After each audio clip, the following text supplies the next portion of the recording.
So sometimes we don't realise how lucky we are to be born as an Indian. आपण खूप इंडियाबद्दल complain करतो, इंडियामध्ये हे नाही, इंडियामध्ये ते नाही, इंडियाची लाईफ अशी आणि तशी. पण जेव्हा तुम्ही इंडिया सोडणार ना, तेव्हाच तुम्हाला तुमच्या कंट्रीची व्हॅल्यू समजते. आणि ही गोष्ट मी रिअलाइज केली जेव्हा मी रिसेंटली मोरोक्कोला ट्रॅव्हल करत होतो. सो जेव्हा मी मोरोक्कोला गेलो तेव्हा मी आणि माझे फ्रेंड्स आम्ही कारनी ट्रॅव्हल करत होतो कुठल्या त्यांच्या दुसऱ्या स्टेटमध्ये वगैरे. तर आमची कार ओव्हर स्पीड होती. तर आम्हाला पोलिसनी पकडलं, साईडला घेतलं. आम्ही घाबरलेलो होतो एकदम की अरे आता काय होणार वगैरे. नवीन कंट्रीमध्ये आम्हाला पोलिसनी पकडलाय, इकडे स्कॅम वगैरे होऊ शकतो.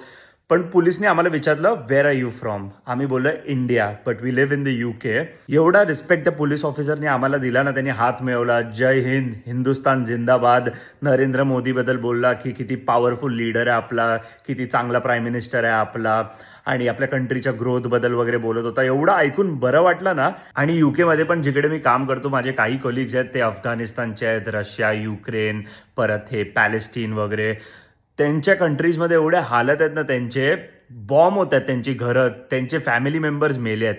हे सगळं बघून असं वाटतं की मी किती सेफ कंट्रीमध्ये बॉर्न झालोय आणि मी परत जाऊ शकतो माझ्या देशामध्ये आणि मी तेवढाच सेफ असणार आहे. आपल्या देशाबद्दल कधीतरी चांगलं बोलायला शिका. Rather than questioning what a country has given us, question that what we can give back to a country.